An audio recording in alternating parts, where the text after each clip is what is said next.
Hello everyone, అందరికీ పరాభవనామ ఉగాది శుభాకాంక్షలు. ఈరోజు మా ఇంట్లో వెరైటీస్ వచ్చేసి ఆబ్వియస్లీ ఉగాది పచ్చడి. ఎందుకో ఈ ఒక్కరోజే తినాలనిపిస్తుంది ఈ పచ్చడి. విడి రోజులు ఎవరు చేస్తున్నట్టు కూడా నేను వినలేదు, చూడలేదు వీడియోస్లో కూడా. సో ఈ ఒక్కరోజే ప్రిపేర్ చేస్తాము. ఈ టేస్ట్, ఈ వైబు ఈరోజే ఉంటుంది, దీనికి ఇంత ఇంపార్టెన్స్.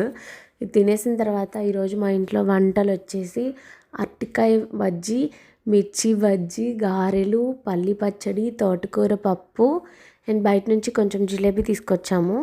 సో ఇవన్నీ ప్రిపేర్ చేసుకొని అయితే తిన్నాను. ఇదే లంచ్, ఇదే బ్రేక్ఫాస్ట్, ఇదే డిన్నర్ అన్నట్టు నేను ఇంత క్వాంటిటీ వండేసాను. తర్వాత చాలా బాధపడ్డా, ఎందుకు వండాను రా భగవంతుడా అని చెప్పి. పొద్దున్న నుంచి సాయంత్రం దాకా ఇవే తినాల్సి వచ్చింది. ఒక పూట తినేసరికి అయిపోయింది నా పని, మళ్ళీ తినబుద్ధి కాలేదు. కానీ తప్పదు కదా వండుకున్నాక అని చెప్పి తిన్నాను అనమాట. ఇంకెప్పుడు ఇంత క్వాంటిటీ అస్సలు ప్రిపేర్ చేయను. అండ్ నైట్ బ్యారేజ్ దగ్గరికి వెళ్ళి ఐస్ క్రీమ్ తిన్నాం. ఈరోజు ఇవాళ ఎండ్